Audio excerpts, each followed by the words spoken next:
स्वागत है आप सभी का हमारे यूट्यूब चैनल त्रिचल में। इसमें देखिए लास्ट वाले वीडियो लेक्चर में हमने आपको कक्षा 12 भौतिकी का जो आपका पहला चैप्टर है कूलाम का नियम और वैद्युत क्षेत्र इसी बारे में अध्ययन कर रहे थे। तो लास्ट वाले क्लास में हमने आपको अध्यारोपण का सिद्धांत तक हमने आपको बता दिया, यानी प्रिंसिपल ऑफ सुपरपोजिशन तक हमने आपको बता दिया है। तो अगर आपने एनसीईआरटी बुक से अगला टॉपिक का मिलान करेंगे तो जो आपका अगला टॉपिक होगा वो आपका होगा वैद्युत क्षेत्र की तीव्रता, मात्रक व बीमा। तो इसके बारे में हम आपको बताएंगे। तो सबसे पहले वैद्युत क्षेत्र की तीव्रता समझने से पहले ये समझ लेते हैं कि वैद्युत क्षेत्र क्या होता है।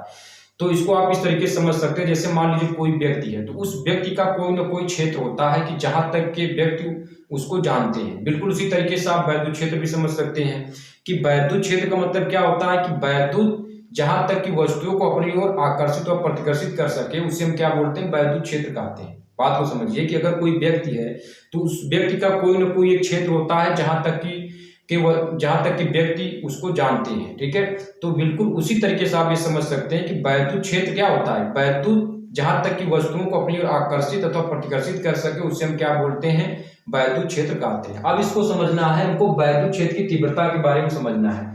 तो देखिए वैद्युत क्षेत्र की तीव्रता अगर अपने किताब में आप देखेंगे, एनसीईआरटी बुक में देखेंगे तो उसकी जो परिभाषा है वो आपका इस तरीके से कि वैद्युत क्षेत्र में किसी बिंदु पर रखे परीक्षण आवेश पर लगने वाला बल तथा परीक्षण आवेश के अनुपात को वैद्युत क्षेत्र की तीव्रता कहते हैं।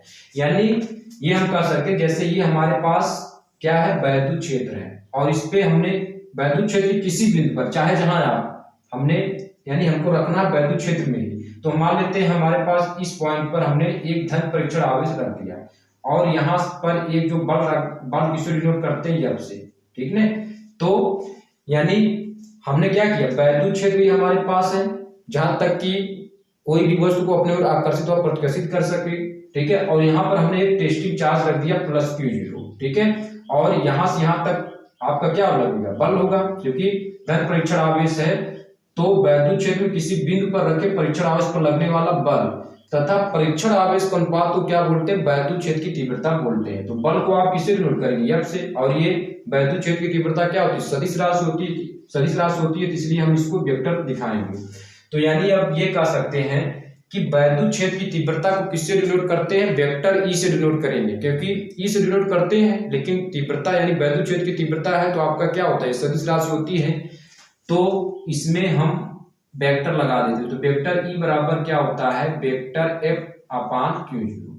यानी परिभाषा जो इसकी होती है, किसी धन परीक्षण आवेश पर लगने वाला बल तथा परीक्षण आवेश के अनुपात को वैद्युत क्षेत्र की तीव्रता कहते हैं। यानी इसको आप इस तरीके से लिख सकते हैं कि वेक्टर ई बराबर क्या होता है, वेक्टर F अनुपाते Q0। यानी Q0 आपका क्या है, परीक्षण आवेश। ठीक है, तो अनुपात को आप बटे में भी लिख सकते हैं। ठीक, अब हमको क्या निकालना है, इसका मात्रक निकाल लेते हैं। मात्रक के बाद बीमा देख लेते हैं। तो वैद्युत क्षेत्र की तीव्रता का मात्रक, अब यहां लिखेंगे वैद्युत क्षेत्र की तीव्रता का मात्रक। तो मात्रक क्या होगा, यानी F का मात्रक यानी बल का मात्रक और बटे Q0 का मात्रक, Q0 का मात्रक। तो बल का मात्रक आपका क्या होता है, न्यूटन, और आवेश का मात्रक क्या होता है, कूलाम। तो यानी वैद्युत क्षेत्र की तीव्रता का जो मात्रक होता है वो आपका क्या होता है, न्यूटन प्रति कूलाम होता है। क्या होता है, न्यूटन प्रति कूलाम होता है। अब इसकी बीमा की बात कर ले तो बीमा क्या होता है, तो बीमा देखिए आपका यानी बीमा, तो बीमा को हमेशा क्या करते हैं, बड़े क्वेश्चन क्लोज कर देते हैं। तो F और बटे Q0 की बीमा। तो यहां से तो बल की बीमा क्या हो, यानी F बराबर क्या होता है, द्रव्यमान गुणे त्वरण होता है। तो द्रव्यमान का m होता है, त्वरण का बीमा क्या होता है, LT-2 होता है। यानी बल की बीमा कुल मिलाकर mLT की पावर -2 हो जाएगा। और आवेश, तो आवेश बराबर क्या होता है, धारा गुणे समय, यानी I गुणे T होता है। तो I को किसमें, A से मापते हैं, मतलब एम्पियर में, और T को कैपिटल T से, यानी AT आपका हो जाएगा।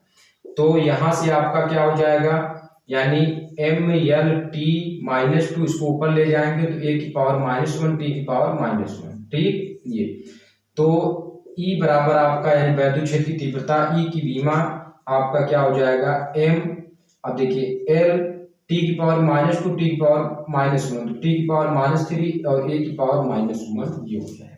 ठीक है, तो वैद्युत क्षेत्र की तीव्रता क्या है, उसका मात्रक क्या है, उसका बीमा क्या है, हमने देख लिया। तो वैद्युत क्षेत्र की तीव्रता की अगर कोई परिभाषा पूछे तो आप ऐसे बताएंगे कि वैद्युत क्षेत्र में किसी परीक्षण आवेश पर लगने वाला बल तथा परीक्षण आवेश के अनुपात को वैद्युत क्षेत्र की तीव्रता कहते हैं। इसका मात्रक क्या होता है, न्यूटन प्रति कूलम होता है, क्योंकि बल का मात्रक न्यूटन और आवेश का मात्रक क्या होता है, कूलम होता है। अगर बीमा की बात करें तो बीमा आप बताएंगे ml t की पावर -3 और a की पावर -1 यानी ml t की पावर -3 a की पावर -1 और बीमा को हमेशा क्या करते हैं, बड़े कोष्ठक में क्लोज करते हैं। तो इस तरीके से हमने आपको वैद्युत क्षेत्र की तीव्रता, मात्रक व बीमा के बारे में हमने आपको बता दिया। ठीक है, तो चलिए इस वीडियो लेक्चर को यहीं पर समाप्त करते हैं। इसके बाद जो आपका वीडियो लेक्चर होगा उसमें हम आपको बताएंगे कि किसी बिंदु आवेश के कारण वैद्युत क्षेत्र की तीव्रता आप कैसे निकालेंगे। ठीक है, तो चलिए इस वीडियो लेक्चर को यहीं पर समाप्त करते हैं।